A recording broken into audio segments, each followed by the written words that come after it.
Hi friends, Siragadikka ஆசை சீரியலில் நாளைக்கு என்ன நடக்க போகுதுன்னு பார்க்கலாம். வாங்க வீடியோக்குள்ளே போகலாம். நம்ம சேனல் இன்னும் சப்ஸ்கிரைப் பண்ணாதவங்க சப்ஸ்கிரைப் பண்ணிக்கோங்க. டாக்டரை போய் பார்த்ததுலேருந்து மனோஜ் ஒரே பைத்தியமாகவே ஆகிட்டார். குழந்தையாட்டு பண்ணுனா குழந்த பிறக்கும் அப்படின்னு ஒரு பைத்தியகார டாக்டர் சொல்கிறத கேட்டுட்டு வந்து வீட்டில் பயங்கர அலப்பறை பண்ணுறாரு. அதுவும் டாக்டர் சொல்லலை, அந்த ஹாஸ்பிட்டலில் இருக்கிற பைத்தியமே சொன்னதுக்கு இப்படி ரியாக்ட் பண்ணிகிட்ருக்காரு. வீட்டில் இருக்கிறவங்க எல்லாருமே என்னடா இது, இவனுக்கு பைத்தியம் முடிச்சிருச்சா இல்லை பிடிக்கிற மாதிரி நடிக்கிறானா அப்படின்னு யோசனை பண்ணிட்டு இருக்காங்க. சீதாவும் அருணும் சமாதானம் ஆகிட்டாங்க ஒரு வழியா. அருண் இனிமேலாவது தப்பு பண்ணாமல் இருந்தார்னா முத்துக்கிட்ட மாட்டாமல் சீதா கிட்டையாவது நல்ல பேர் எடுத்துகிட்டு அவங்க லைஃப் நல்லா போகலாம். பார்க்கலாம் ஃப்ரெண்ட்ஸ், அருண் இனிமேல் என்ன பண்ண போகிறாரு அப்படிங்கிறத.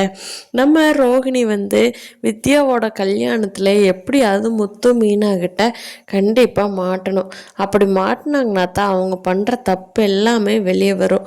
ஆனால் இது வரைக்கும் மனோஜிக்கிட்டே ஆகட்டும் முத்து மீனாகிட்டே ஆகட்டும் பயங்கரமாக ஏமாற்றிட்டுருக்காங்க ரோஹிணி.